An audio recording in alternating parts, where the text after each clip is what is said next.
Hello viewers. आज इस video tutorial में मैं आपको दिखाऊंगा कि एमएफ यूटिलिटी को यूज़ करके कैसे आप म्यूचुअल फंड यूनिट्स खरीद सकते हैं। तो इस पेज पे आने के लिए पहले आपको mfeonline.com पे जाना पड़ेगा। उसके बाद आप अपना यूज़र नेम पासवर्ड यूज़ करके लॉगिन कर सकते हैं। तो ये पेज जो आपको दिख रहा है ये होम पेज नहीं है जिस पे आप लॉगिन करके आते हैं। होम पेज पे पोर्टफोलियो डिटेल्स दिखते हैं, वो मैं इस ट्यूटोरियल में शेयर नहीं करना चाहता, तो मैं सीधे ट्रांजैक्शन पेज पे आ गया हूँ। तो होम पेज पे भी आपको एक टॉप बार दिखेगी, वहाँ पे आप कैन ट्रांजैक्शन पे क्लिक कर सकते हैं। Purchase, redeem, switch, S I P, S T P, S W P, ये सारे ऑप्शंस आपके पास हैं। आप इनमें से कोई भी सिलेक्ट कर सकते हैं, क्योंकि इस ट्यूटोरियल में हम लोग देख रहे हैं परचेज कैसे करते हैं म्यूचुअल फंड यूनिट्स। तो मैंने परचेज पे क्लिक किया। अपने कैन को सिलेक्ट कर सकते हैं।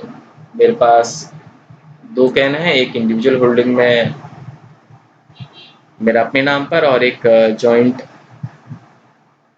होल्डिंग है मेरे अपनी वाइफ के साथ। तो मैं इसमें अपने डेमोन्स्ट्रेशन पर्पसेस के लिए मैं जो मेरा इंडिविजुअल अकाउंट है उसको मैं ट्रांजेक्शन करके दिखाता हूँ।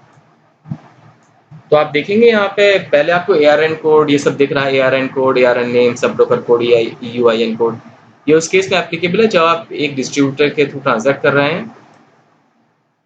म्यूचुअल फंड की सबसे MF यूटिलिटी की सबसे खास बात यह है कि इसमें आप डायरेक्ट ट्रांसफर भी ट्रांजैक्ट कर सकते हैं। तो अगर डिस्ट्रीब्यूटर के थ्रू नहीं कर रहे हैं, आप खुद कर रहे हैं, तो डायरेक्ट क्लिक करें। डायरेक्टली क्लिक करना इसलिए बहुत ज़्यादा ज़रूरी है कि अगर आप क्लिक नहीं करते हैं तो जब आप final mutual fund selection page पर पहुंचेंगे वहां पर आपको डायरेक्ट ट्रांस का ऑप्शन नहीं दिखेंगे। तो इसके लिए ये बहुत ज़रूरी है करना। यहाँ पे अपने RI का, अगर आप किसी सेबी रजिस्टर्ड इन्वेस्टमेंट एडवाइजर से परामर्श कर रहे हैं तो RIA कोड जो आप उससे लेके डाल सकते हैं, और आप आगे बढ़ सकते हैं, फिर प्रोसीड दबा सकते हैं। इवन अदरवाइज RI कोड डालने का कुछ मैंडेटरी नहीं है, आप सिंपली डायरेक्ट पे क्लिक करके यहाँ पे प्रोसीड कर सकते हैं। अब आपको AMC mutual fund scheme select करनी है, तो मान के चलिए हम लोग Axis long term equity plan में निवेश करते हैं। मैंने इसमें इस स्कीम में कभी इन्वेस्ट नहीं किया है, तो मेरा कोई फोलियो नंबर नहीं बना है। अगर कोई फोलियो मैं इन्वेस्ट कर चुका होता है इसमें, तो ऑटोमेटिकली यहाँ पर फोलियो नंबर दिखा दिया होता, आप उस सेम फोलियो में आप इन्वेस्ट कर सकते थे। तो क्योंकि मैंने इन्वेस्ट नहीं किया है तो इसलिए वो ऑप्शन नहीं आ रहा। मैं डायरेक्ट बहुत ज़रूरी है, क्योंकि डायरेक्ट प्लान इन्वेस्ट करना है। डायरेक्ट ग्रोथ में सिलेक्ट किया। डिविडेंड ऑप्शन ऑटोमेटिकली नहीं एप्लीकेबल हुआ क्योंकि आपने ग्रोथ प्लान सेलेक्ट कर लिया। एक डमी ट्रांजैक्शन करते हैं 5,000 रुपये का। आप देखिए नाम डिटेल्स आ गए हैं। आप चाहें तो इसमें और फंड्स के नाम भी डाल सकते हैं, तो एक ही फॉर्म में आप मल्टीपल ट्रांजैक्शंस कर सकते हैं। फॉर इंस्टेंस मामले में कहता हूँ मुझे DST ब्लैक रॉक के, जैसे मेरा एक इसमें पोलियो पहले से देखिए पोलियो आ गया, मान लिया मैक्रो कैप फंड में करना है मुझे। DST macro cap DST black rock macro cap fund. तो इसमें भी जैसे समझ 6,000 रुपये में डालता हूँ ट्रांजेक्शन। टोटल अमाउंट आ गया, आप चेक कर सकते हैं, प्रोसीड कर सकते हैं। चाहे तो और भी म्यूचुअल फंड के नाम डाल सकते हैं इसमें। अगर आपने कैन फॉर्म जमा करते टाइम अपने डीमैट डिटेल्स स्पेसिफाई किए थे उस फॉर्म में, तो आप यहाँ पर आपको डीमैट डिटेल्स दिख जाएंगे। और अगर आप यूनिट्स खरीदेंगे तो यूनिट्स ऑटोमेटिकली आपके डीमैट अकाउंट में क्रेडिट हो जाएंगे। मैंने ऐसा नहीं किया था क्योंकि मुझे डीमैट अकाउंट में म्यूचुअल फंड यूनिट्स रखने का कोई भी फायदा नहीं दिखता। तो इसलिए आप देखेंगे मेरे उसमें कुछ भी नहीं आ रहा है, सब खाली है। प्रोसीड दबाइए। अब आता है पेमेंट की बात। पेमेंट म्यूचुअल MF यूटिलिटी में पेमेंट करने के कई तरीके हैं। आप नेट बैंकिंग के थ्रू कर सकते हैं। तो फाइनली जब आप यहाँ पे आके सबमिट करेंगे तो आपको एक पेमेंट गेटवे के थ्रू ले जाएगा आपके नेट बैंकिंग, आपकी बैंक की वेबसाइट पे। आप वहाँ पे लॉगिन पासवर्ड करके अपना पेमेंट कर सकते हैं डायरेक्टली। और दो तरीके NEFT RTGS के, आप ये भी कर सकते हैं। आपको एक डम एक MF यूटिलिटी के एक अकाउंट में, एस्क्रो अकाउंट में पैसा ट्रांसफ़र करना होगा, और आप फिर उसके बाद ट्रांजैक्शन आपका हो जाएगा। लेकिन जो मेरा पसंदीदा तरीका है MF यूटिलिटी में इन्वेस्ट करने का, पेमेंट करने का, उसके लिए वो पेईज है। पेईज एक वन टाइम मैंडेट है जो आप MFE को दे सकते हैं।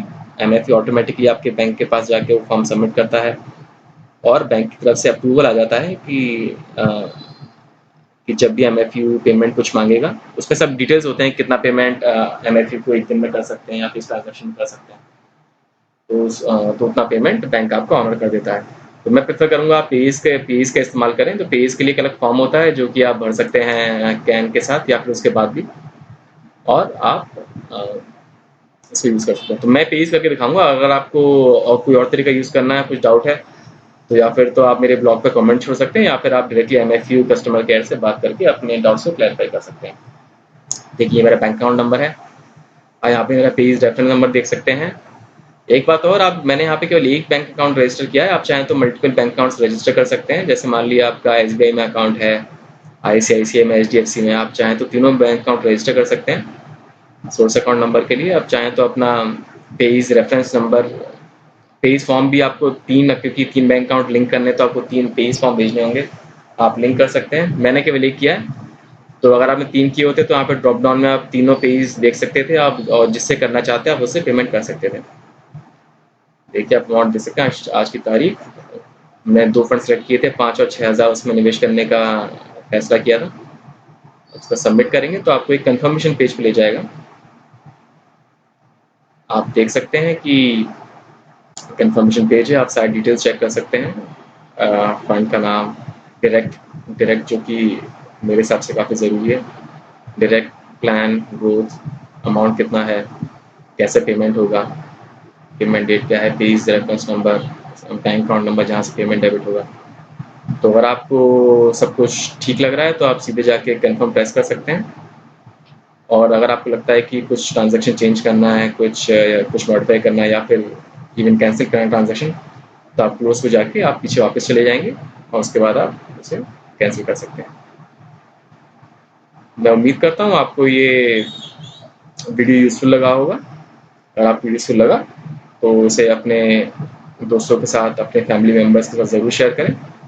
और आपसे एक रिक्वेस्ट है कि इस वीडियो ट्यूटोरियल को अपने सोशल मीडिया बटन्स पे भी शेयर करें। Thank you.